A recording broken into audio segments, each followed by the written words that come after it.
নমস্কার, আমি সঙ্গমিত্রা। আমার এই সহজ রান্না চ্যানেলে আপনাদের সবাইকে স্বাগত। আজ আমি বানাচ্ছি সরভাজা মিষ্টি। আপনারা খুব সহজেই বাড়িতে বানিয়ে নিতে পারেন এই সরভাজা মিষ্টি। আপনাদের যদি এই রেসিপিটি ভালো লাগে তাহলে লাইক এবং শেয়ার করবেন, আর রেসিপিটি কেমন হয়েছে কমেন্ট করে জানাবেন। আরও নতুন নতুন রেসিপি পাওয়ার জন্য চ্যানেলটিকে অবশ্যই সাবস্ক্রাইব করবেন। ধন্যবাদ। এখানে আমি একটা বড় বাটি নিয়েছি, এর মধ্যে আমি নিয়ে নিচ্ছি 1 কাপ দুধের সর।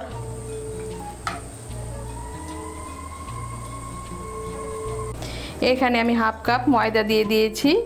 আমি ময়দাটা দেওয়ার সময় ক্যামেরাটা অন করতে ভুলে গিয়েছি। আর এখন এর মধ্যে দিয়ে দিচ্ছি হাফ কাপ গুঁড়ো দুধ, আর দিয়ে দিচ্ছি হাফ ছোট চামচ বেকিং সোডা। এখন সমস্ত উপকরণ ভালো করে মিশিয়ে নেব।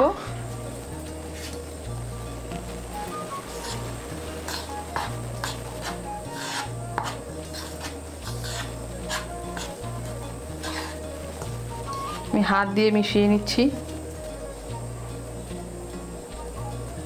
আমি এখানে গুঁড়ো দুধ নিয়েছি, আপনারা গুঁড়ো দুধের বদলে খোয়া ক্ষীরও ব্যবহার করতে পারেন।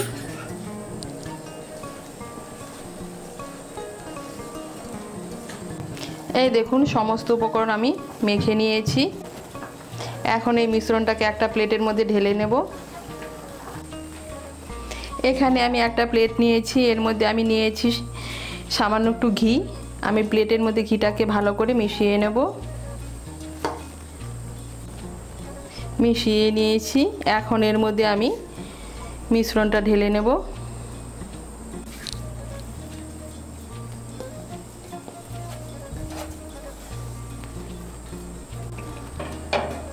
মিশ্রণটাকে সমান করে নেব।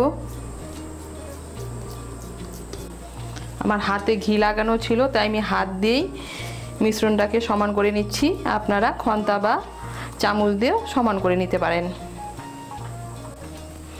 এই দেখুন মিশ্রণটাকে আমি সমান করে নিয়েছি। এখন আমি এটাকে 1 ঘন্টার জন্য ফ্রিজে রেখে দেব। এখন আমি চিনির শিরাটা বানিয়ে নেব। তার জন্য এখানে আমি 1 কাপ চিনি নিয়েছি। এর মধ্যে আমি দিয়ে দিচ্ছি 1 কাপ জল।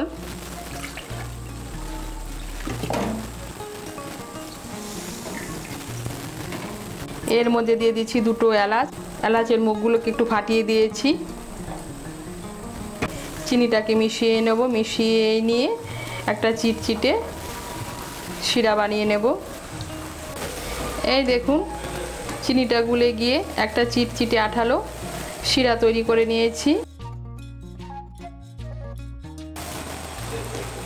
এখন এটাকে আমি সাইডে রেখে দেব।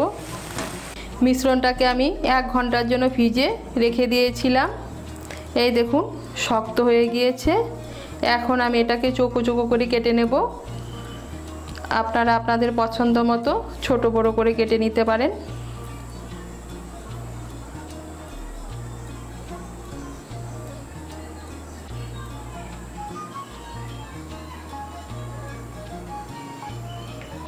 এই দেখুন এভাবে কেটে নিয়েছি।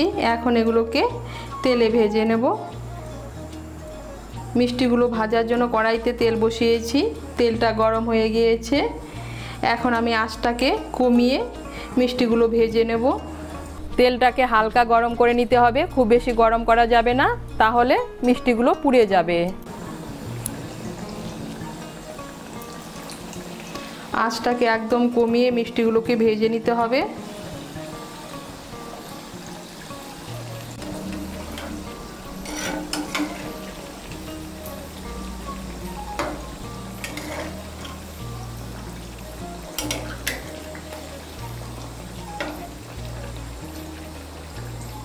এই দেখুন আঁচটাকে একদম কমিয়ে আমি মিষ্টিগুলোকে লাল করে ভেজে নিয়েছি। এখন এগুলোকে তুলে নেব।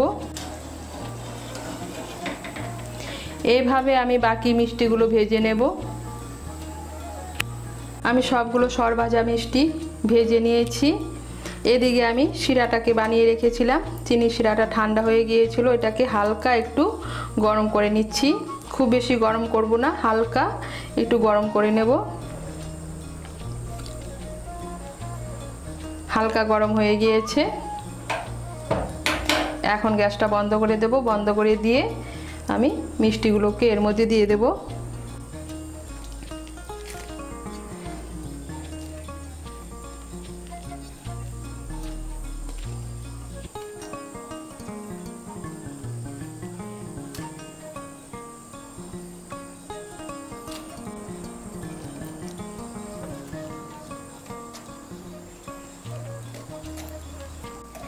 এখন আমি মিষ্টিগুলোকে চিনি শিরার মধ্যে 1-2 মিনিট উল্টে পাল্টে নেব। খুব বেশি সময় ধরে রাখবো না।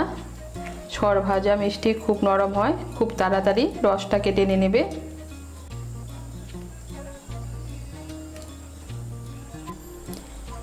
এই দেখুন মিষ্টিগুলোকে আমি রসের মধ্যে 1-2 মিনিট মিশিয়ে নিয়েছি। এখন আমি মিষ্টিগুলোকে তুলে নেব।